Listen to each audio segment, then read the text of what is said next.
So it's my utmost pleasure to receive my friend, Spottie. I call him my friend because in this space you make friends without spending too much time with them. It just depends on if you are aligned on the same tune, you know. I like to see life as a music that is played, and sometimes you connect on the same chord. That's what is happening in Web3. We're all aligned in the same chord. Sometimes you align with the same note. And this is the beauty of life, and that's how I like to see life. And we have here Spottie, who's filled with love. He proved that for the past 4 years. He's been there early. He's still here. He's been there in the hard time. And this is my pleasure to introduce you to him. So, Spottie, can you tell us more about who you are, where you're from, what you do? Thank you, brother. Thank you, everybody that's here. It's great to be here. My artist name is Spottie WiFi. I'm a songwriter, rapper, singer. So my story is basically back in 2021, in February of 2021, I purchased a CryptoPunk. And at that time, I noticed that very, very few people were using the IP, the intellectual property of their CryptoPunks for anything creative. This was before the Bored Apes existed. And so I decided that I wanted to create a character out of my CryptoPunk and create content and entertainment with my CryptoPunk. But I'm not an illustrator, I'm not a filmmaker, but I'm a songwriter and a rapper. So I said, my CryptoPunk will have a name. The name is Spottie WiFi, and it'll be the best and the only CryptoPunk rapper. So that was early 2021. By August, I had recorded a very niche, very nerdy concept album explaining the story of this CryptoPunk rapper and his life in the metaverse. And naturally, the next step was to say, let's make that album into an NFT collection.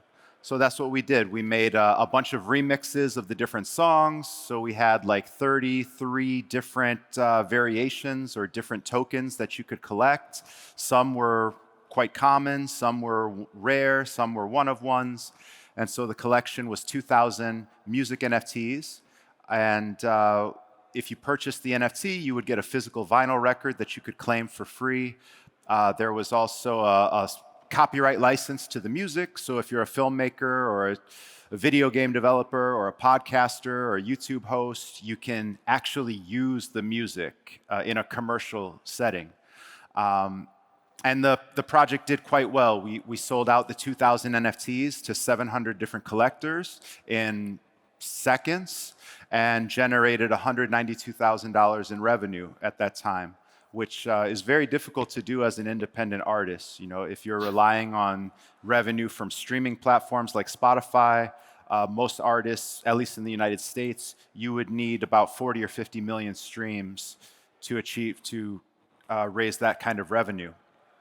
So I quickly became a case study for what's called the 1,000 true fan theory, which is simply the idea that as an independent artist, you really don't need millions of fans to earn a living. If you want to live comfortably off of your art, you really just need 1,000 fans that support you and believe in what you're doing. If you have 1,000 true fans that'll spend $100 on your art per year, then congratulations, you could be a $100,000 a year artist. This caught the attention of a lot of press and a lot of much bigger artists, legendary artists like Snoop Dogg and Timbaland and others. And so last year I released my follow-up album called The King's Alpha, which had some very special guest appearances from some of those legendary artists that I met along the way. And now, thankfully I'm still doing music, and Web3 really gave me that opportunity because I did not expect that I would be doing music at this point in my life as a career. But I think, thank you for the introduction and for being so precise about what you've been building. And you actually pushed me to my, not question, but you have no idea how important it is to have Spottie with us here. I think people who look at this from, who knew Spottie or who followed him or have seen him somewhere or knows who he is. Okay, so we have, let's say 10%, okay. So basically, I like it. Thank you, guys. You are in front of someone who's a disruptor, someone who actually reinvented a game so that he could play it. And this is what all this space is about. When he said case study, it is a proven case study that it is possible. And you can look at it through the wire of music, or you can look at it through the wire of painting, or sports, or passion, or entrepreneurship.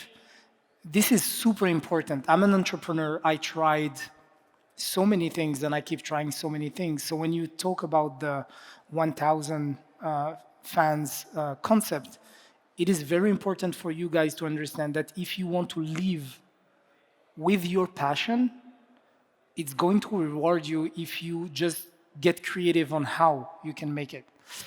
One thing that I love about what you created, which is, once again, a study case, is the ownership and the copywriting part of it. Because I know that my brother is a filmmaker.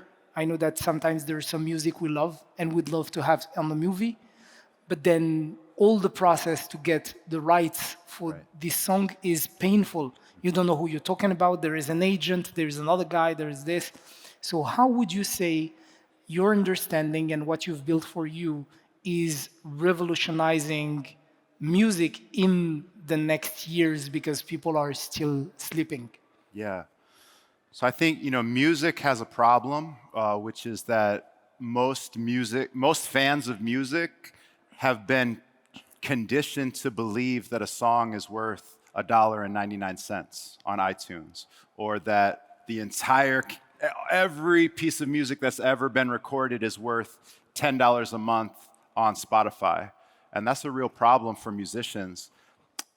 But what most music fans don't think about is, when you're thinking about the value of music, consider this. When McDonald's needs a song for their Super Bowl commercial, they don't go on iTunes and buy a song for $1.99, because on iTunes, all you can buy is the right to listen to that song and enjoy it for your personal enjoyment, right? For you and your friends in the comfort of your home or your car or wherever. But when you start to think about the commercial usages, you realize, oh yeah, music is actually worth a lot more than that. So I think that giving fans the ability to have a stake in the music, have some level of ownership or license or control, or being able to remix the songs or place the songs in their own NFTs, and then repackage it and resell it. I think that's something that's really powerful. I don't think it's for the masses just yet, because I think it's a smaller part of the population that is creative and maybe they want to be a music producer, or Who they have are. respect for music. And they have a music. deep respect and love for music and experimenting. But I think that's going to be really important for independent musicians, especially in the future, trying to think about creative ways to create revenue. So yeah, that's something that we were really excited about. And you notice I never said that I never sold my royalties. A lot of people think that a music NFT might mean that you're giving a certain percentage of your royalties for the future in perpetuity. And I've never done that because I think there's a lot of regulatory clarity that we don't have in the United States to understand. That was your thinking. I don't know what's the regulation. I'm not gonna take risk and do it. Yeah, that was a big part of that decision, and also it would just be very difficult to actually activate, because royalties are very complicated, and I would need to become so popular for it to even be a reality. Yeah, the gas fees alone to send you your microtransaction would probably negate the entire idea. So we decided, instead of giving royalties, let's give what we call it a sync license. You have the license to sync the song with anything, place it on your videos, place it on your video games, etc. And I'm very proud of that. I think more artists could be doing this. One of the challenges is you really need an attorney to be able to do this properly, because you need to have a terms and conditions page on your website to communicate what you're giving to the buyer. And So, for example, what you've been building so far, because when you say you need a lawyer, my head goes, you know, whenever I hear lawyer or accountant, I'm like, oh no, I don't want to get through that. right. And I'm thinking a young artist who maybe is scared about what he's doing, not even confident and doesn't know. Do you think people like you, by being proof of concept, proof of work, do you think they can just like lend to what you've been building and just like copy pasta part of it and start with that, and then after that take a lawyer, or they should from the beginning? I don't think everybody's path is individualized, so I don't think it's a must-have. I think that's part of the beauty of an NFT. NFT is just a token.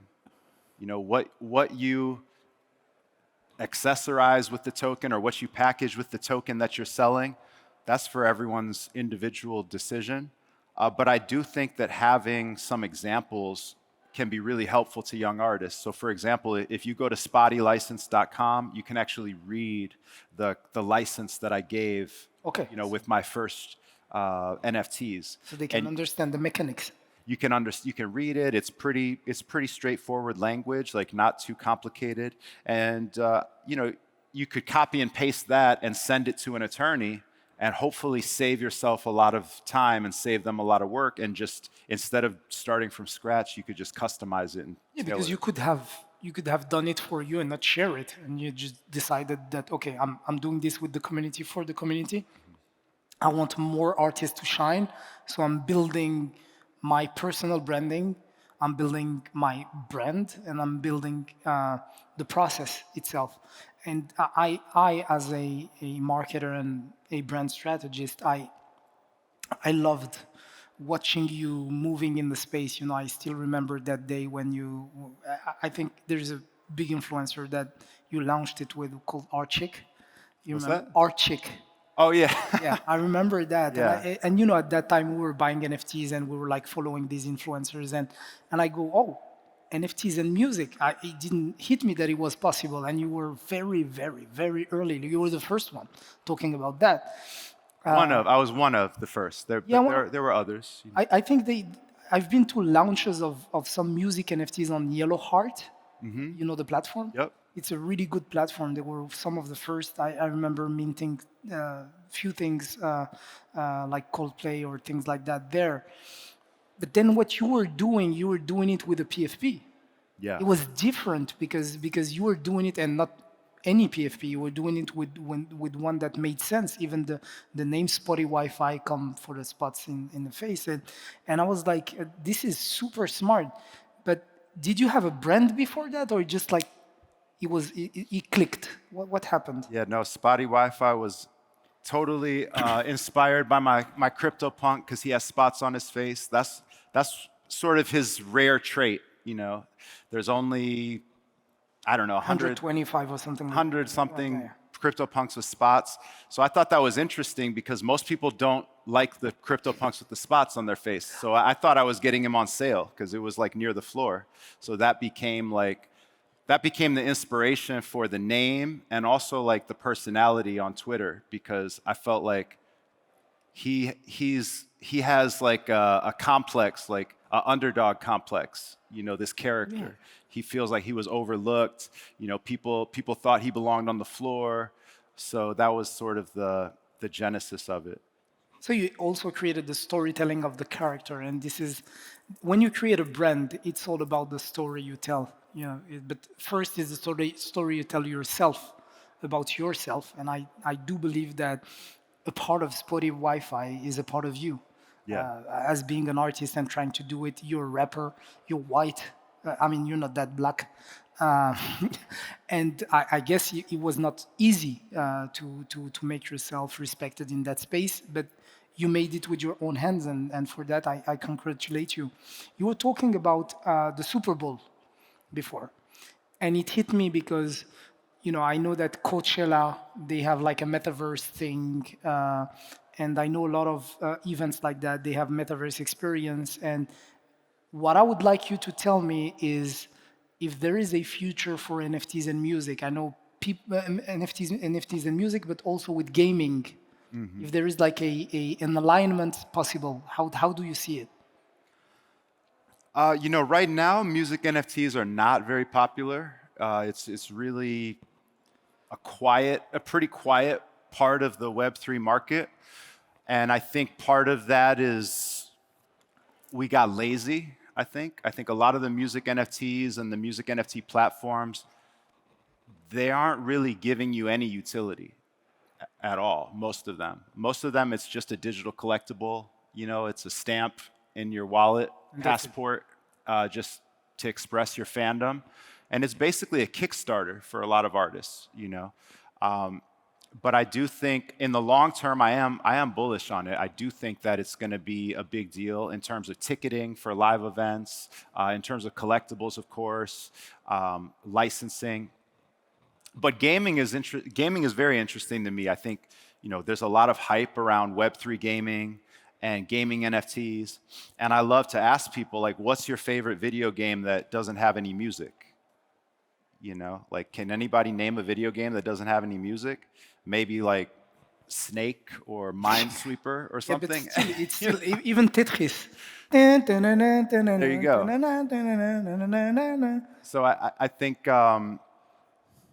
if we are to believe that Web3 gaming is going to be a big deal, then I think it's going to be a great opportunity for music in Web3 as well. And Nifty Island is a platform that I'm very active on right now. Nifty Island is a video game similar to Roblox or Fortnite, where you can build your own island and host players to come and play shooter games and parkour races and things like this. And they have a built-in music player where you can mint your music NFTs and offer them to the different players if they want to have a soundtrack on their island. So I think that to me is like where this is all going, giving the fans the ability to get creative with the music. It's a perfect transition. It takes me to the community part of it. What I love, when I speak with you, it reminds me when I speak with one of my other friend who's also a punk holder. He's called Dario De Siena. Oh, yeah. Yep. And the way he built also his fandom, he did exactly the same kind of thing you did, So my question is, how do you stimulate your community? Because you are still talking with them. Do you think advices, or how is it? How is the relationship between you and your holders? Man, that's a great question. I've done a lot of Twitter Spaces and a lot of IRL events, like big conferences, but also smaller meet and greets, and we're going to be at this bar at this time. Come have a drink and let's get to know each other. But I think that the biggest thing to me is just being authentic, being yourself. My supporters and my fans, I think they know that I speak my mind pretty freely, and I don't really, I won't endorse something just because somebody's offering me something money or something, yeah. So I think that's the biggest thing, is just being yourself, being authentic, because I would rather attract 1,000 people that really love who I am than 1,000,000 people that love something that it was just a facade, Yeah, I would say that's the biggest thing, and also just being accessible, especially being accessible to token holders. I've done one-on-one Zoom calls with some of my top collectors that have supported me from day one, and that was really fun.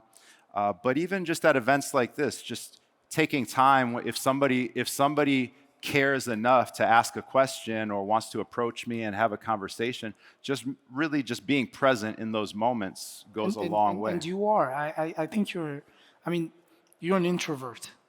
You know that, I know that, we can see it. But still, you're very open to discussion. That's how I met you. I met you in Ape Fest. You sang on stage right before Snoop Dogg, right before Eminem, and you were accessible to everybody. Like someone else could have I mean, if I sing with Snoop Dogg, you guys won't talk with me. I won't talk with you. Like, no, I'm just kidding. But some people wouldn't take the time to speak with people, you know? That's how I got to know you. So before we wrap up, let's say, for example, I'm an artist, okay, which I'm not. I have no talent. But let's say I'm an artist. I want to start in this industry. Do you have some advices that you can share with me, or where I can start with? Yeah, I would say for any artist, the most important thing is to build relationships. We're not there yet, but at some point when the market is going crazy, it'll be really tempting for artists to say, let me just sell something. Let me just mint something and sell it. And the previous speaker, you know, they did a really great job of explaining this. Like, it's really difficult to sell something if you don't have a community, you know? So we saw this in the bull run last time where people would create a Twitter account on Monday, host a space on Wednesday, Sell out on Tuesday. and by Friday they have a mint, you know? So I don't think that's a great timeline for anyone. Even if you sell out, it's probably like, it's going to be a short-lived. It's probably going to be more successful and have more longevity if you put in more groundwork and spend more time in the upfront.